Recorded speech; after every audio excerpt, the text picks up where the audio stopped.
பிள்ளைகளுக்கு படிப்பு சரியாக வரவில்லையா? படிக்காத பிள்ளைகள் இங்கே வந்து போனால் படிப்பார்கள். நீண்ட நாளாக திருமணம் தடையில் உள்ளதா? கவலை வேண்டாம். ஒருமுறை திருவந்திபுரம் தேவநாத சுவாமி கோயிலுக்கு வாருங்கள். திருப்பதிக்கு செல்ல முடியாதவர்கள் கூட இங்கு செல்லுங்கள். திருப்பதி பெருமாளுக்கு அண்ணன் என்று சொல்லப்படுகிறது. திருப்பதியில் வேண்டிக் கொண்ட பிரார்த்தனைகளை இங்கே செய்யலாம். இங்கே வேண்டிக் கொண்ட பிரார்த்தனைகளை திருப்பதியில் செய்ய முடியாது. ஆதிசேஷனால் நிர்மாணிக்கப்பட்ட கோயில்.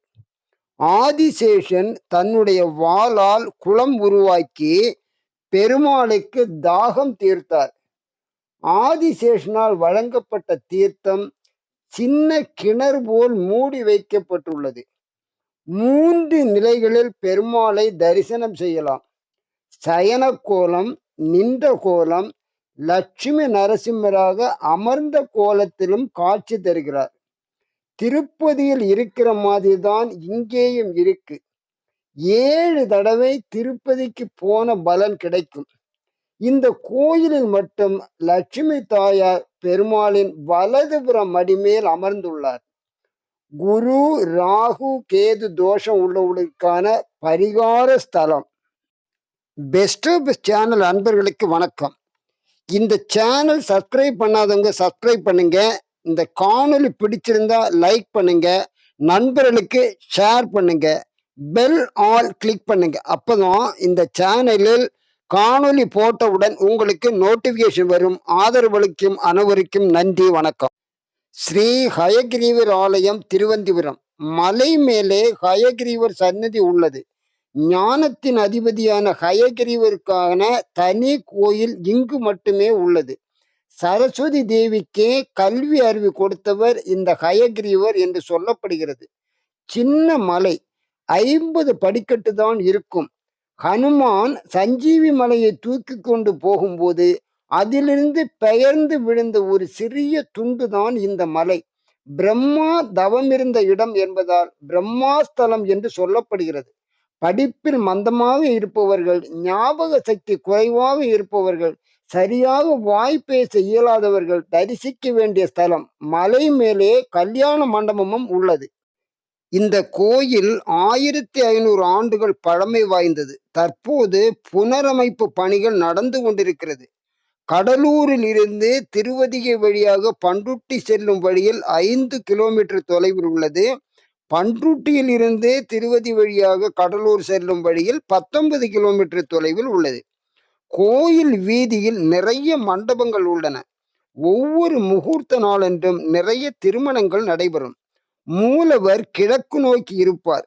பின்பக்கத்தில் இருந்து பார்த்தால் கோயிலினுடைய அமைப்பு சரியாக இருக்கும். முடி காணிக்கை செலுத்த கட்டணம் கிடையாது. காலை 6 மணி முதல் மாலை 6 மணி வரையில் முடி காணிக்கை செலுத்தலாம். மொட்டை அடித்து விட்டு குளிக்க பக்கத்தில் வசதியாக இடம் உள்ளது. ஆஞ்சநேயருக்கு தனி சன்னதி உள்ளது. ஆதிசேஷன் தன்னுடைய வாளினால் உருவாக்கப்பட்ட சேஷ கிணறு இங்கே உள்ளது. கருடாழ்வார் கையை கட்டிக்கொண்டு காட்சி கொடுப்பது மற்றொரு சிறப்பான அம்சம். திருமங்கை ஆழ்வாரால் மங்களாசாசனம் செய்யப்பட்ட ஆலயம் இது. தல விருட்சம் வில்வமரம், தாயார் செங்கமலவள்ளி. கருட நதி என்கிற கெடிலன் நதி இந்த இடத்தில் மட்டும் தெற்கில் இருந்து வடக்கு நோக்கி செல்லும். இங்கே குளித்தால் கங்கையில் குளித்த புண்ணியம் உண்டு. தல தீர்த்தம். கோயில் தரிசன நேரம் காலை 6 மணி முதல் 11 மணி வரை, மாலை 6 மணி முதல் 8 மணி வரை. திருவந்திபுரம் பெருமாள் தரிசனம் முடித்துவிட்டு 5 கிலோமீட்டர் தொலைவில் உள்ள கடலூர் போகிறோம். கடலூரில் இருந்து 3 கிலோமீட்டர் தொலைவில் கடலூர் சில்வர் பீச் போகிறோம்.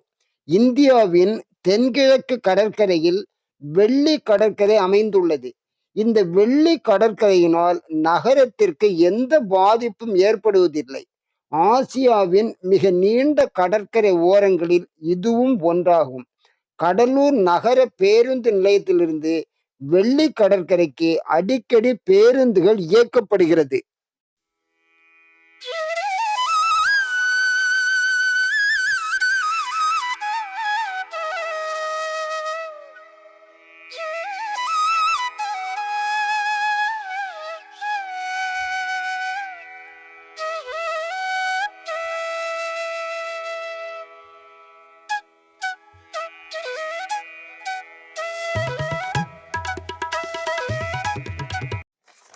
கடற்கரைக்கு தெற்கே உள்ள தெற்கு கடலூர் ஒரு தனி தீவு போல் காட்சியளிக்கிறது.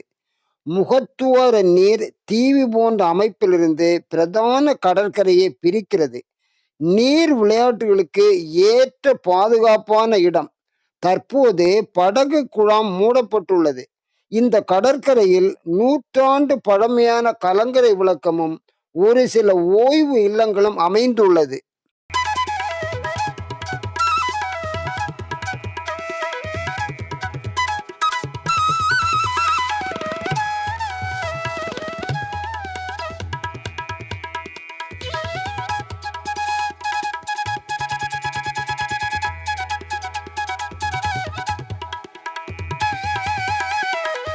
சுற்றுலாவை ஊக்குவிப்பதற்காக மாநில அரசாங்கத்தின் பங்களிப்பாக பெரும்பாலான ஓய்வு இல்லங்கள் அமைக்கப்பட்டுள்ளன. பிரிட்டிஷ் பேரரசினால் கட்டப்பட்ட 3 முக்கியமான கோட்டைகளில் ஒன்றாக நீண்ட வரலாற்றை கொண்டுள்ள கோட்டை செயின்ட் டேவிட் வெள்ளி கடற்கரைக்கு அருகாமையில் உள்ளது.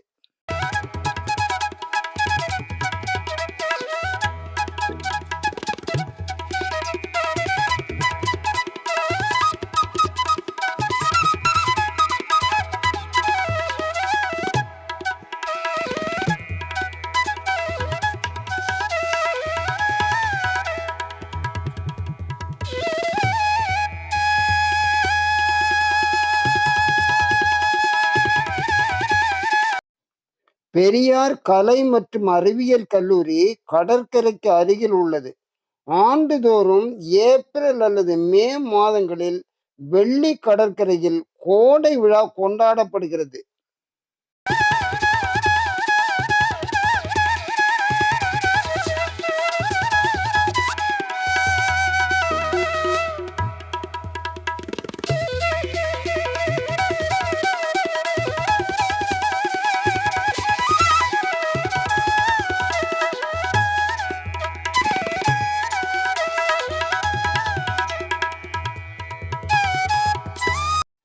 தமிழ்நாட்டில் நாகப்பட்டினத்திற்கு அடுத்தபடியாக இந்த கடற்கரை 2004ஆம் ஆண்டில் ஏற்பட்ட ஆசிய சுனாமியால் 2வது மிக அதிக பாதிப்புகளை கண்ட பகுதியாக இருந்தது. இந்த சுனாமியால் சுமார் 2700க்கும் அதிகமானவர்கள் இந்த பகுதியில் இறந்திருக்கிறார்கள்.